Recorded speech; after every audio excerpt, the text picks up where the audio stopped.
The good news is we're all in this together. And when we see we're together, we can work things out.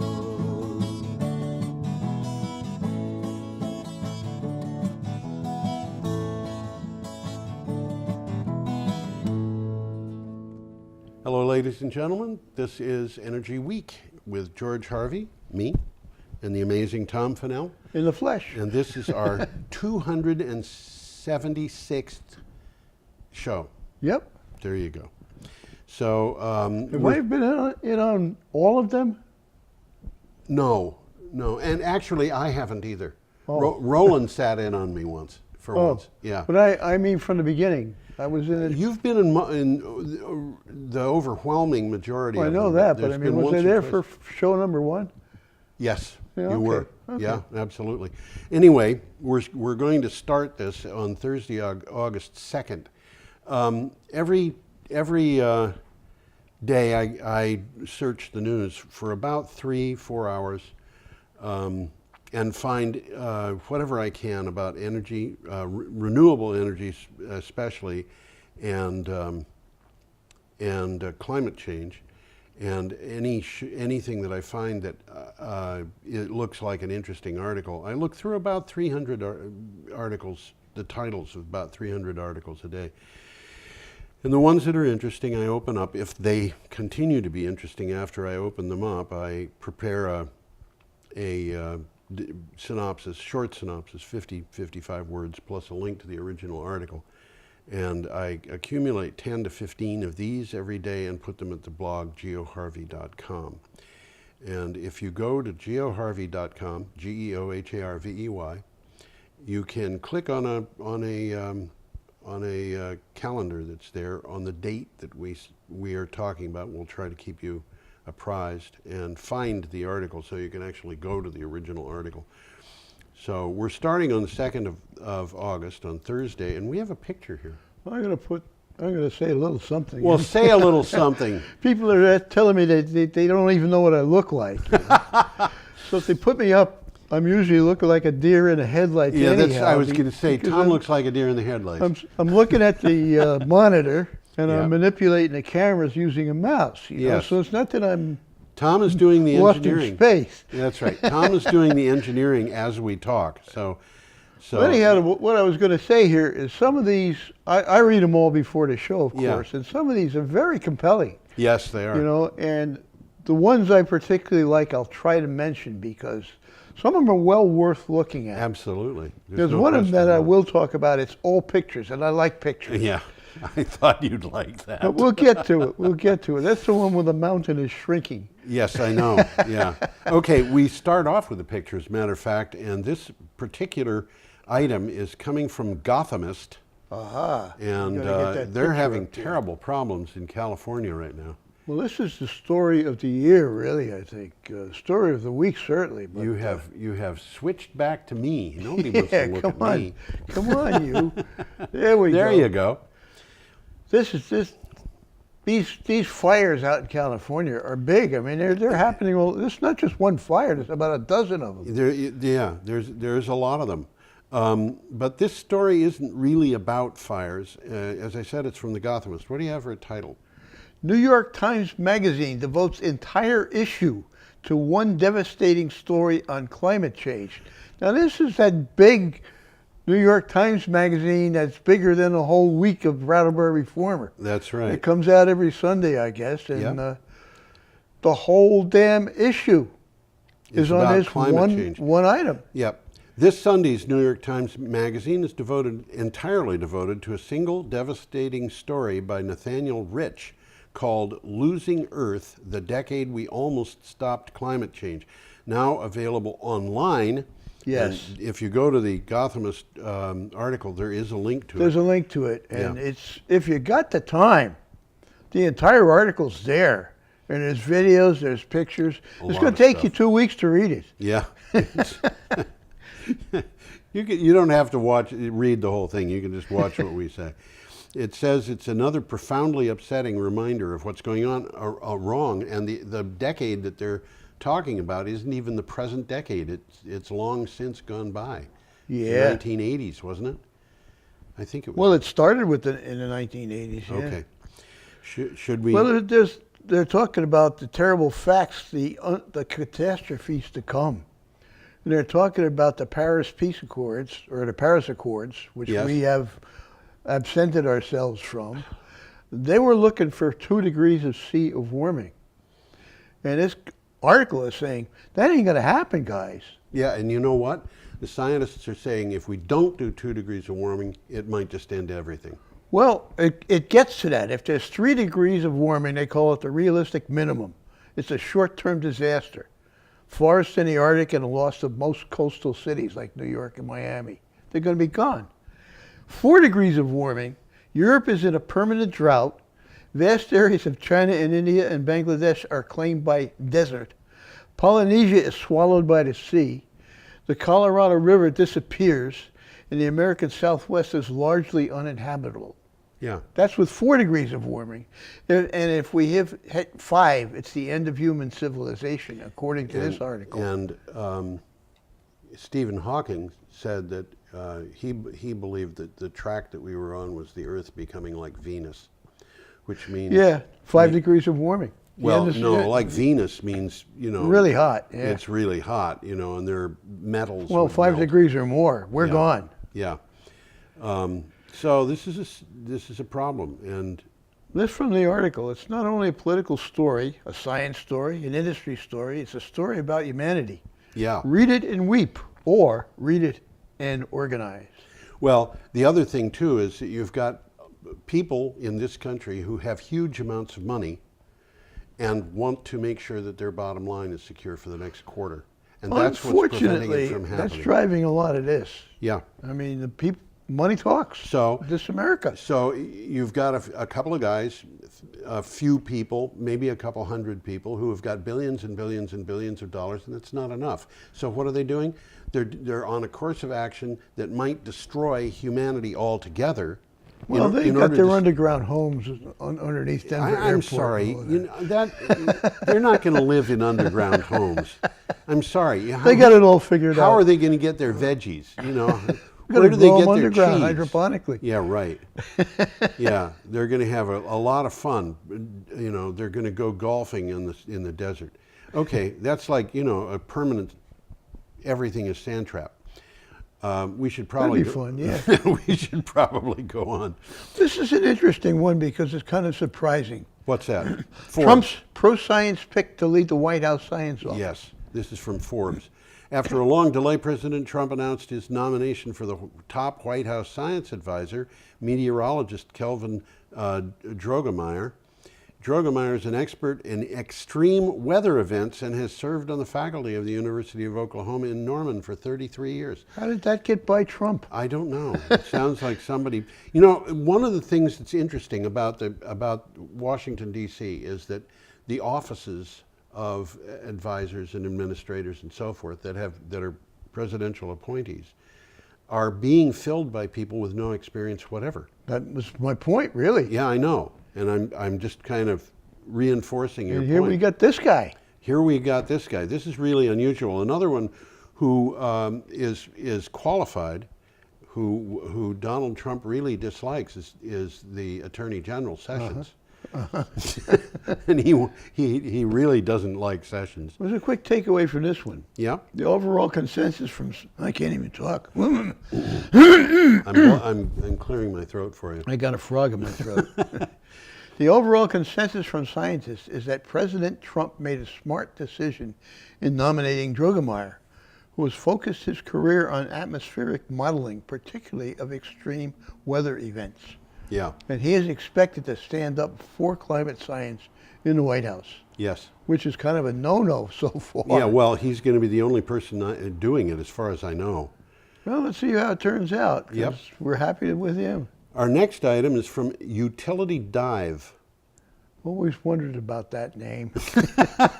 I think it's an act, not a place. Yeah, diving for information. That's right. Something like As that. opposed to a place where you kind of an underground. Get wet. Yeah, right. D.C. Circuit tosses a challenge to ISO New England Renewable Energy Market Rules. This is one of a couple of court decisions or this week that were really interesting. The D.C. Circuit Court of Appeals upheld ISO New England market rules that enhance renewable energy, rebuking a challenge from natural gas generators. The ruling is a win for state policies that seek to influence the generation mix in wholesale power markets.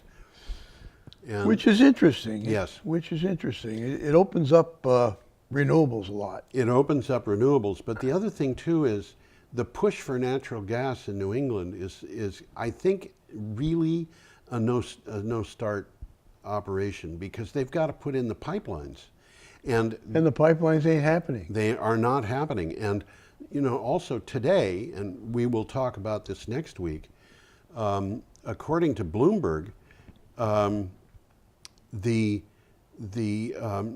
natural gas and oil drillers are getting into trouble, even with an improved set of prices on the market, and the companies that are manufacturing turbines for natural gas are getting into trouble. This is GE and Siemens.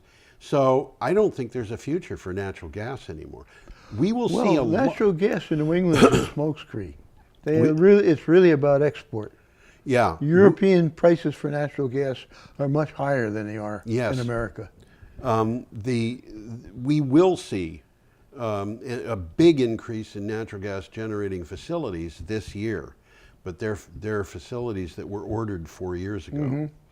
And they're not going to last a full lifetime. No, I don't think they will, because they're going to be killed by renewables. They're going to be killed by renewables. If you don't have to pay for your fuel, you're were ahead of the game. Yeah, they're going to die anyway, because they're coming into a market where the demand for natural gas produced electricity is going down, not up. Yep. So we'll see what happens out of that. By the way, I just read this yesterday. I wasn't aware of it. The byproduct of burning natural gas for generation is nitrous oxide. One of the byproducts, yeah. That's not good stuff. Yeah, that's a problem. That's not good stuff. Nobody's talking about that. It does have a bunch of advantages, one of which is that it doesn't have the particulates of coal. Yep. It also doesn't have mercury.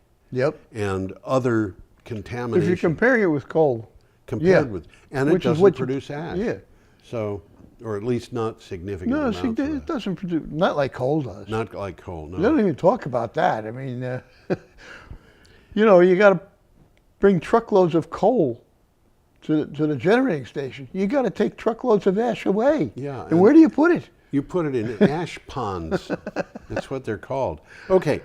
Our next item is another important. This is a good one. This is very good. Yeah. We got a picture here. We do indeed. This is another important court case that has come up this week, and these kids have been suing the federal government for years. Well, they look like they're cheering there, which is exactly what they're doing. Yes.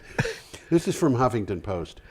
Supreme Court says kids can sue Trump over climate change. The Supreme Court rejected a Trump administration effort to stop a climate change lawsuit filed by 21 youth plaintiffs who argue that the U.S. government violated their constitutional rights by allowing fossil fuel production to continue despite knowing its effects on the planet.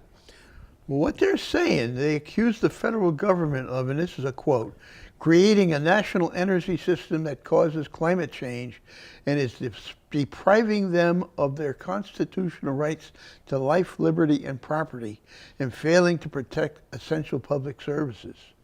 And the courts so far are supporting that. And the Supreme Court, which is now dominated by people who have been appointed by Republican presidents, also supported them. That's interesting.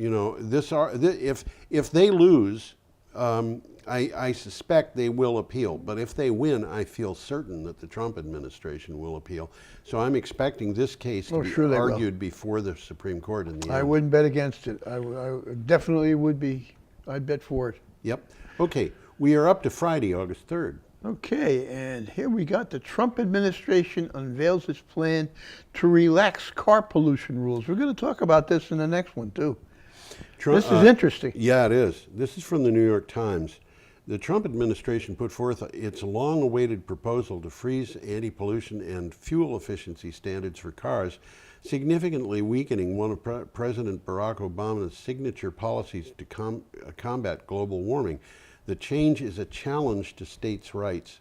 Now, well, in 2012, Obama introduced this rule that would require automakers to nearly double the fuel economy of passenger cars. right, Okay, to an average of about 54 miles per gallon by 2025. yeah, Now that's a lot, yes. that but is- apparently it's doable. yes, But it's going to be expensive for the automakers. yes. Okay, Well, I'll they tell want you, they want to freeze that back to 37 miles a gallon. that's a which big is difference. also good. It's a big difference, though. Huge difference, but Yeah. it's still good. I mean, I get 25. I got 37 out of my 1964 VW Bug. 37. Yeah. You must have been just going downhill. Yeah, that's what I did. You know, it was a very difficult thing to organize, but I always went downhill. I drove from Brattleboro to my father's house where he was living years ago in Atlanta in my 2001 Prius. This was years ago. And I averaged 52 miles per gallon going down and 57 miles per gallon coming back. Now that Doesn't make sense. well, I had the wind behind me coming back. Okay. But that was on superhighways where those cars were supposed to be getting 45. And I think 55 miles per gallon is quite achievable. I think, well, certainly it's doable. Yeah. But it's going to cost. It's going to cost. But I think that anybody who wants to get good mileage can do it. You know, don't tailgate, drive at a reasonable rate. Oh yeah. You know, It's doable. stuff like that. Okay. Now we've got an item. This is part 2 of the same one. Yeah, we've got an item from Mother Jones, and there is a picture on this one. Is too. there? Yeah, it's just Yeah, a there picture is. of Sacramento traffic. So, you know, everybody knows what this looks like. What do you got for it? That's pretty much normal in Sacramento, isn't Yeah, I it? suppose. These states are going to war over Trump eliminating car emissions rules. After- So this is the reaction. This is the reaction after the proposal to cut Obama-era fuel economy standards. 20 state attorneys general vowed to act. A joint statement says, quote, "The administration's proposal to weaken these rules will cause the American people to breathe dirtier air and pay higher prices at the pump," end quote. Now, I want to, you know, here we are in Vermont, and I want to make clear about air and pollution in Vermont. Vermont is known for its clean air. Well, I got news for you. Vermont doesn't have clean air. Well, we get it from Ohio. That's right. Where is the air before it gets to Vermont? Well, it has to pass over New York, almost all of it, usually. Yep. And how does it get to New York? Well, a lot of it goes over Pennsylvania, Indiana, Ohio, Illinois, Wisconsin, you name it. Well, if you go down the Ohio River, you see nothing but smokestacks. Yes. They're generating electricity Yep. in Ohio, and the fumes are coming here. That's right. But the thing that I want to mention is, and I've talked about this a bunch of times before on this show, the American Lung Association in California did a study of 10 states, Vermont being one of them, to find out what is the cost of medical expenses associated with fuel for transportation in those states. We've talked about that. We have indeed. And in the state of Vermont, the cost is $330 million a year in health costs. And those health costs, What's that per person? that's $480 per person. Okay. Now that's 49% of our use of fossil fuels. And it is also the most regulated part of our use of fossil fuels. So if we eliminated fossil fuel use, the savings in Vermont, aside from a number of people not dying and a very large number of people not getting sick, but the cost in reduction of medical expenses would be something over, I think, arguably $1,000 per person per year. So if you have a family of 5, you'd be saving $5,000 a year. Nobody ever looks at it that way. No, most of which would be savings represented in taxes, medical insurance, and things of that nature. But a lot of it, anybody who's got emphysema, anybody who's got lung cancer, anybody who's got circulatory problems, pulmonary problems, chronic bronchitis, things of these nature, even liver cancer has a interest in trying to keep the environment cleaner. Okay, should we go on? Yeah, we got another one coming up here. Okay, we have an item from Clean Technica. Well, this one says there's more signs that renewable energy is winning. Winning. Ta-da! Ta-da. As the U.S. administration rolls back environmental regulations, many observers have predicted that the trend to clean power would nevertheless continue. They were right. States are supporting clean power, corporate buyers are moving toward wind and solar, and political bias is beginning to wilt. Well, it's almost a duh. There's no cost for the fuel. Yes. In the long run, that's going to win. Not it's only economics. That, but Tom, you look at a wind turbine is a sophisticated piece of machinery, but how many parts are there, and so forth in a wind turbine compared to, for crying out loud, a manual typewriter. But what we're Yeah. But if you compare the wind turbine with a coal burning power plant or a natural gas burning power plant or such what, the infrastructure for the wind turbine is really, really simple. Really, really Yeah, it is. easy. It hasn't changed in 1,000 years, really. Basically it's a takes windmill. care of itself. And, these wind turbines, a big wind farm with a couple of hundred turbines is going to hire a bunch of people who are going to go around and visit each one of them once a week. With an oil can. With an oil can, basically, yeah. So. Well, it's interesting here Yep. because according to this article concentrates on Republican states Yes. and Republican towns Yes. where the selectmen and all of that, whatever they call them, are behind this switch to renewables for economic reasons. For economic and they're all reasons. these guys are all right wingers. Yeah, they're right wingers. Well, they talk about the real meaning of conservatism is conserving. Yes. People forget that. Yeah, right. It has nothing to do with who's white and who's black and who's this and who's That's that. absolutely true. Or immigration, or Immigration. trade wars It's against an interesting China. article in any case. Okay, we are up to Saturday, August 4th, and we have a picture here. Yeah, we got a nice image I here. have Let me to try tell and a find story that in one. connection to this picture. This is a good article. Yeah. That picture is just one of a bunch of really good pictures. Well, the whole article is all pictures. Yeah. There's like 8 sub-articles, and each one of them's got a picture. And if you like pictures, go to this one because it's fun. This is an article that has about 2 paragraphs plus 8 pictures, each of which has an extensive caption. And this is from the BBC. Got a title? European heat wave, side effects felt by zoo animals, sprout farmers, and more. And they tell us about what they are. Yeah, Europe could break an all-time temperature record in the next few days, which it did. The parts of southern Spain and Portugal are forecast to go to 47 degrees Celsius, which is 116.6 degrees Fahrenheit, surpassing national records. Here are photos of some of the things the heat wave caused in Europe. Now, I want to tell you a little story. Yeah. All right, there's a picture there of a blonde woman on the That's top the one that's up on that we're looking at. and she's measuring the height of what used to be the highest place in Sweden. Yep. And it isn't anymore because it's at the peak of a glacier and it has melted down to the point where another thing is the highest place.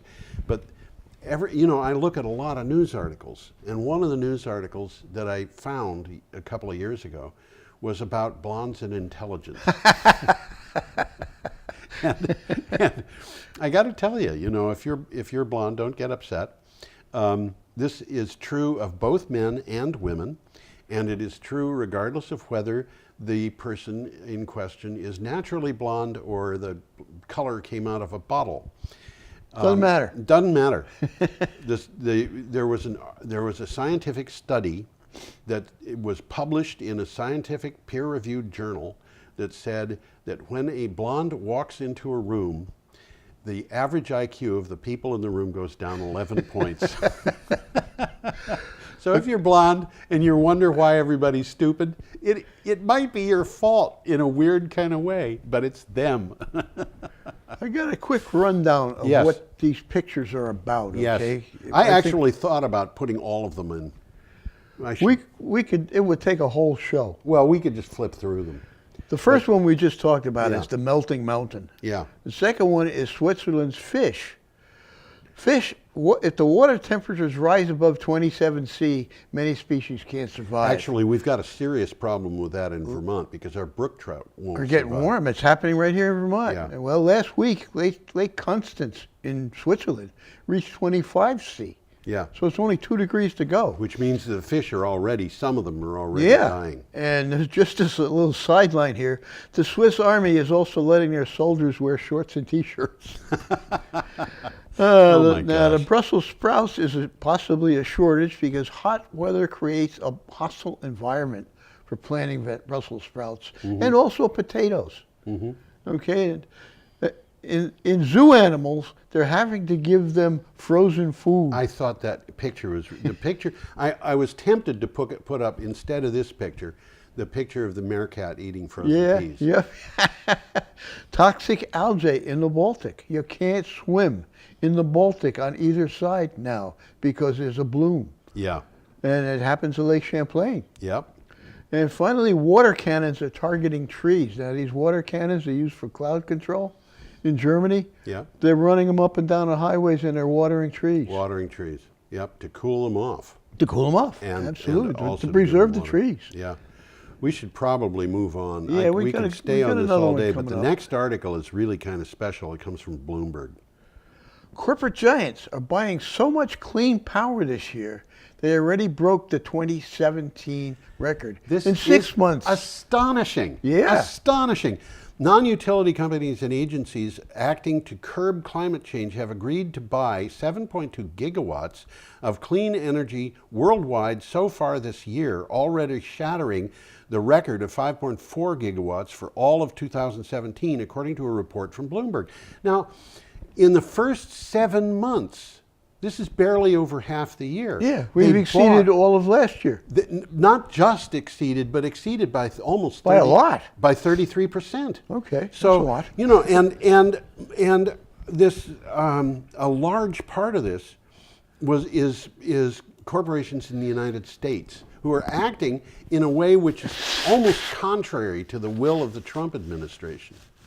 It's some of the biggest corporations in the world are listed here. Absolutely, but also over 5 gigawatts of this was in the United States, which means that the amount of corporate spending on, or the amount of capacity that was purchased, I should say, in the first 7 months of 2018 in the United States almost is as great as worldwide corporate spending last year. Very close to it. Absolutely. Yeah, I mean, this is mind-boggling. It's economics. It's simple economics. That's the point. It's economics. Look, the price of solar power is going down. I want to explain something. There is a point at which you can say safely past performance does tell you something about future performance. And one of the things that places in which this happens is in the price of goods that are involve technology. And you can identify a downward trend in the price of things in technology. It's not an absolute guarantee, but you've got a pretty good bet that the price is going to continue going down. We have Moore's Law, I was just going to say, you talk about Moore's Law. Swanson's Law. Well, what is Moore's Law? It says that the number of capacitors that you can put on a chip doubles every 2 years. Which 18 months. translates to price. It translates to price. It means And what's computers happening just to get solar?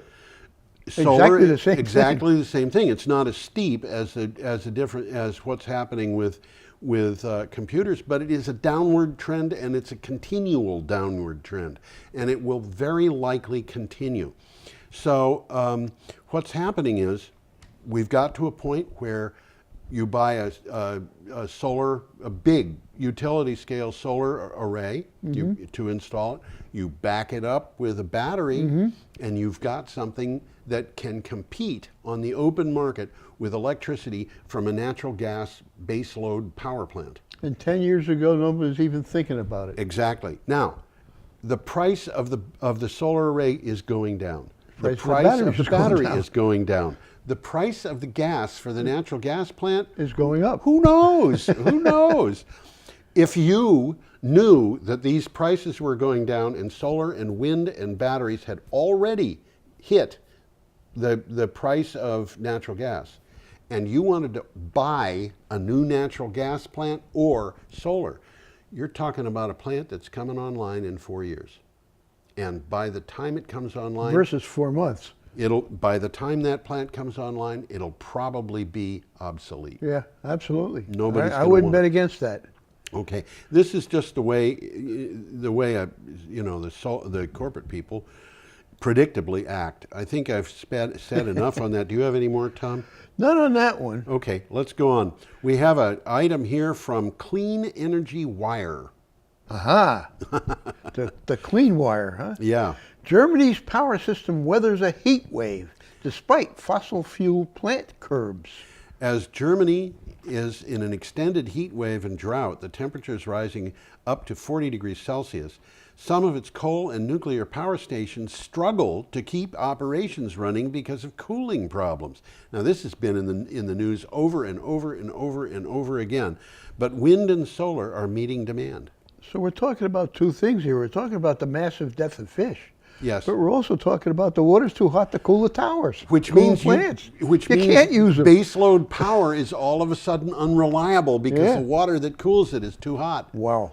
Okay, and we've seen that in the United States, but in France, 4 nuclear power plants shut down. We're going to be talking about that. In fact, Exactly. it's the next item. And in Finland, 4 nuclear power plants had to be taken down to reduced levels. This is a serious problem. Solar and wind, however, they just chug along. Well, the wind power is down because the heat wave, there isn't so much wind Yeah. during the heat. Yeah. And that makes sense. Yep. However, When it's hot, you wish there was a wind. one thing that came up today was that 2 major owners of wind plants in Europe, one of them was E.ON, I forget what the other one was, came up with their quarterly profit statements, and they said they are making more money despite the fact that the wind is down. And the reason is because they have more turbines up.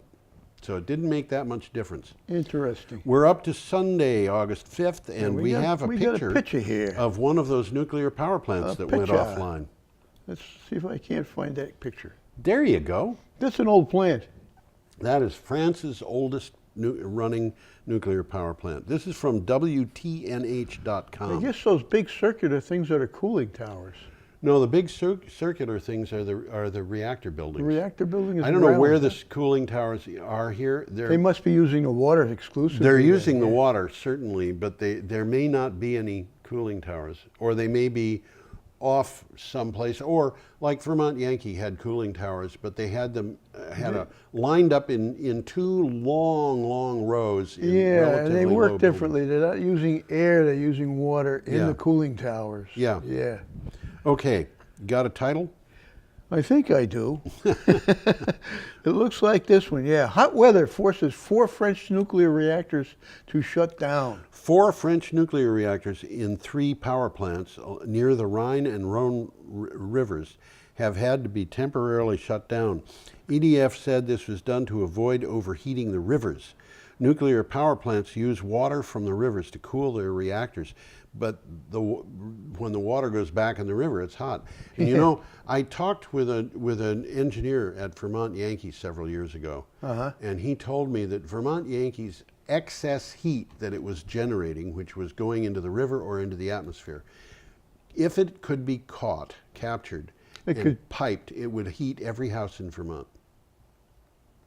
All of Vermont. I figured Brattleboro, but All of yeah. Vermont. Well, they threw away a lot of heat. They threw away a lot of heat. And he said, you know, it's too bad that people are afraid of nuclear power, because that heat could have been delivered to Brattleboro, and it could have been delivered to Greenfield, and maybe Easily, and it maybe could have been delivered to other places.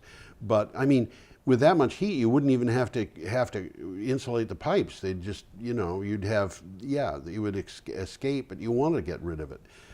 But people wouldn't want that, and he was bemoaning that fact.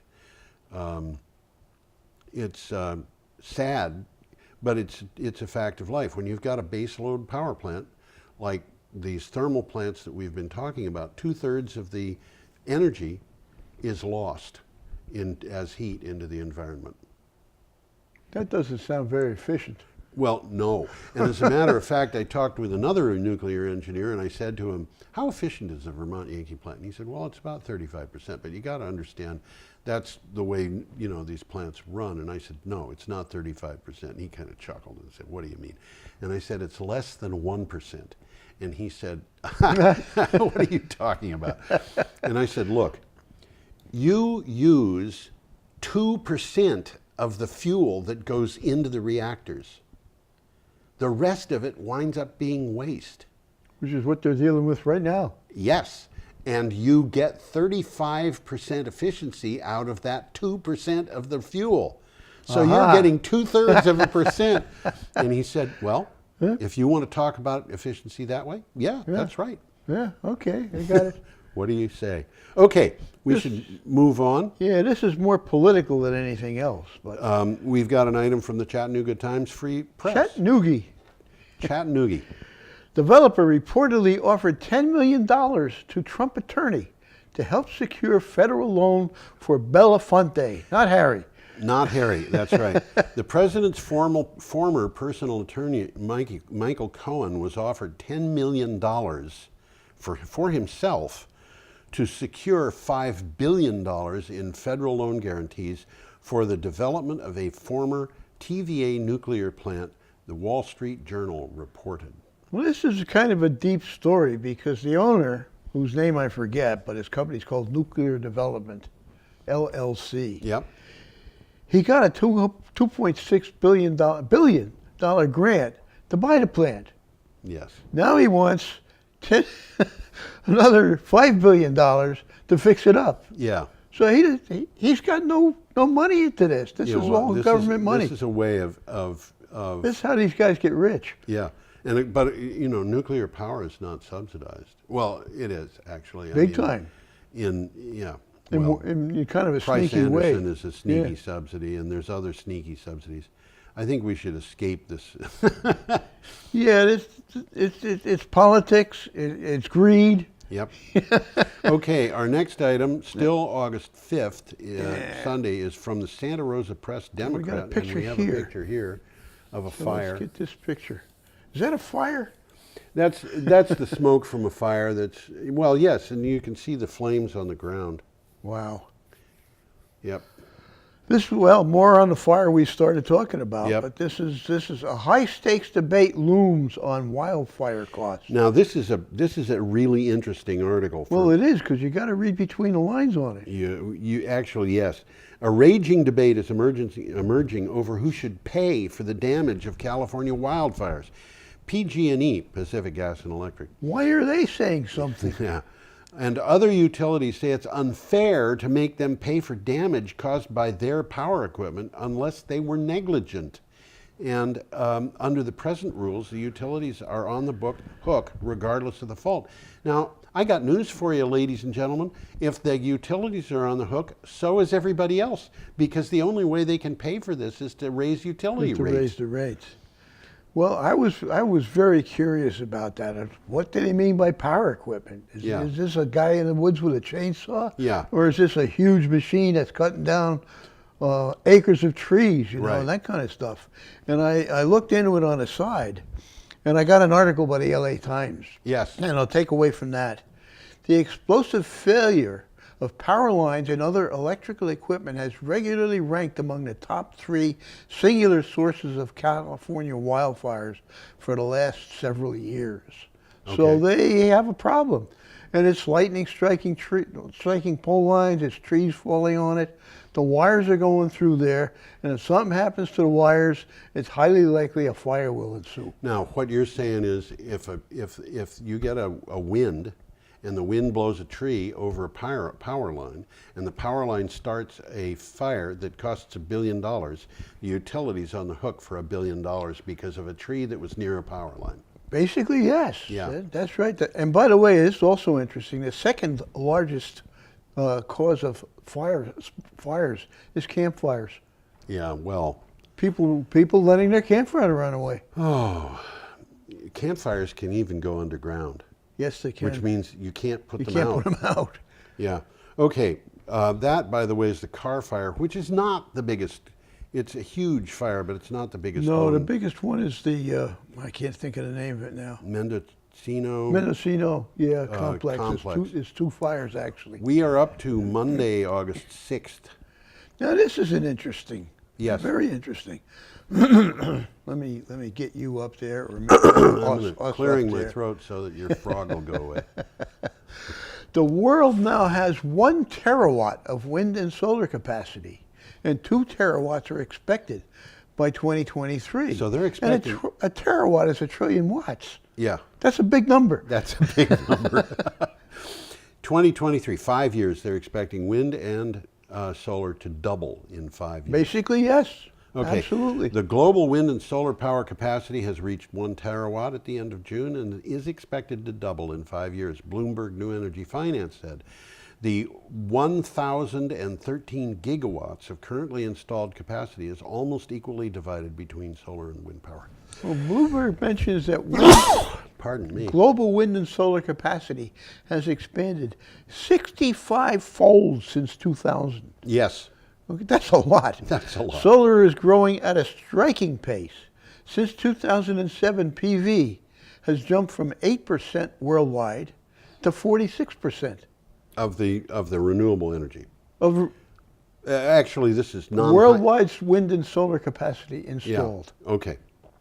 Okay. So solar is likely to contribute more than wind soon. Actually, the probably price has already. The price of solar is going down so fast, and the price of wind is also going down. But more slowly. More slowly, and the price of solar power is going down so fast, and the price of batteries is going down, which is going to drive. Honestly, I would be unsurprised if we're well past 2 terawatts by 2023. I would not at all argue with you. Okay, we got have another picture coming. We do, and this is. I don't know why. I don't know. Well, you know, yeah, I try to get pictures why. in, and the picture was with the article, so there it is. I didn't even put a credit on this picture because they didn't supply any, and they didn't supply a caption. So there's the picture. Well, for those who don't know, those are called pump jacks, and they're old-fashioned oil pumping things. And they are also called nodding donkeys. Yeah, they are. You know, I had one. Everyone had one of these when I was a kid. It was a bird that sat on the end of a cup. Yes. And it kept dipping its beak in the cup. That's what these things remind me of. Yeah, okay. So you got a title? Ah, yes. What do these things have to do with India? What should India's priority be? Energy security or America first? I hit that headline. This and I is said an to interesting myself, speculation. Oh my gosh. Here we are. You know, I mean, how can you possibly ask a question? All right. Speculation is rife that oil imports from Iran could slow down from August when some U.S. sanctions against Tehran take effect. However, for now, there is reason to cheer for those who want to see India stand its ground and refuse to buckle under U.S. pressure. Now, and we are pressuring them. We are pressuring everybody to don't buy from Iran. Don't buy from Iran. And here is India saying, well, wait a minute. The United States is putting all these sanctions in place, not just against Iran, but against China, and not just against Iran and China, but Mexico and Canada and the European Union. Why in the world would the Indians go with an America First policy? Why wouldn't they go with an India First policy? Because we're threatening to take away aid and stuff like that. Well, I got news for you. The Chinese are giving aid to a lot of people. Isn't that interesting? And Trump, can you trust the Washington these days for aid?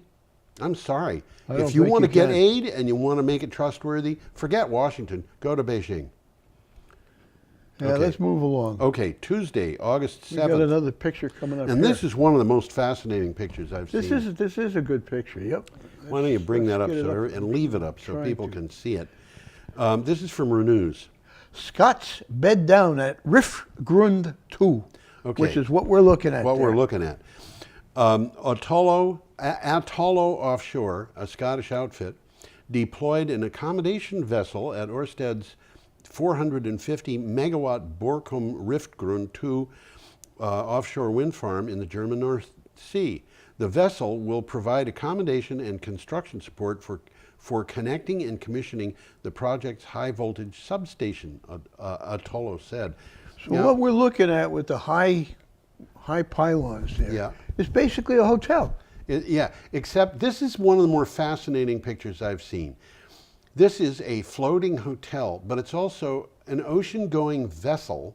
Yeah, it floats. It's not a ship. It's a barge, technically, because Yep. it doesn't have its own power, which means it would have to go out to sea with an towed by an ocean-going tugboat.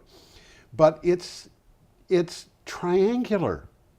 Yeah. It's the only triangular vessel I have ever seen. It could go in any direction. It could be Well, they're towed. towing it. It They're doesn't towing matter. it, but it doesn't have a bow. It's got those four things that are just flat. But, you know, it's not really intended to be moved around. It's really intended to be taken someplace and left there for months and months. Well, if you're looking out there, there's more turbines than the eye can see. Oh, yeah. There's a load of turbines, and every one of those things has to get its power to shore. That's right. And it's not going to do it with a cable to shore, No. but rather with a cable to the central location, which is probably the yellow structure in the picture. The structure that's on There's the got to be a yellow substation pylons. Yes. gathering all of those cables. cables and basically putting them in one big cable, Yeah. which goes to shore. That's right. And that substation is complicated. I want to point out here, the floating hotel that we've got here in front of us, from the bottom of it to the top, is probably about 6 or 7 or maybe even 8 stories tall. But Well, a it's person is elevated so several- small you can't even see it. Yeah, it's elevated probably 6 stories or 5 stories out of the sea. Those pylons that it's on, the visible portions of them might be 200 feet long. This is very, very big, and This new one here is all loading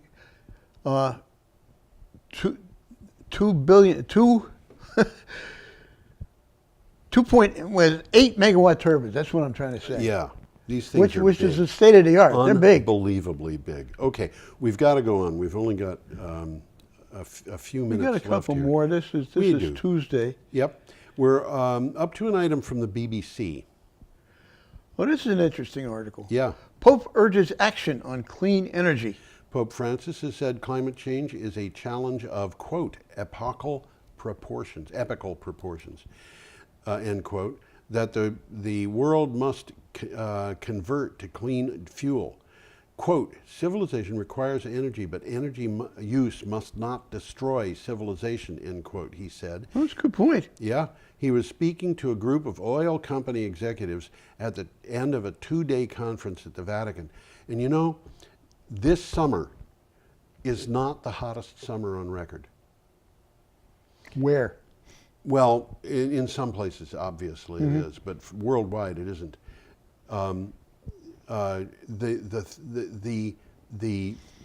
The fact that this summer or this year will probably be, from, you know, I'm making my own projection based on what I've seen in the news, it'll probably be the 4th hottest year in history.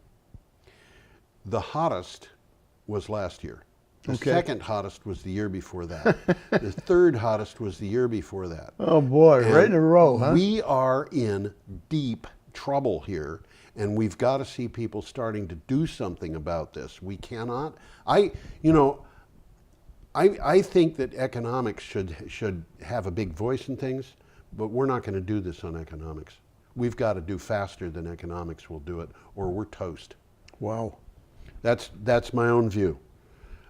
Let's get out of this and go to the California firefighters. Yeah, we got a picture of this one. Yep, we do. And this is from BBC.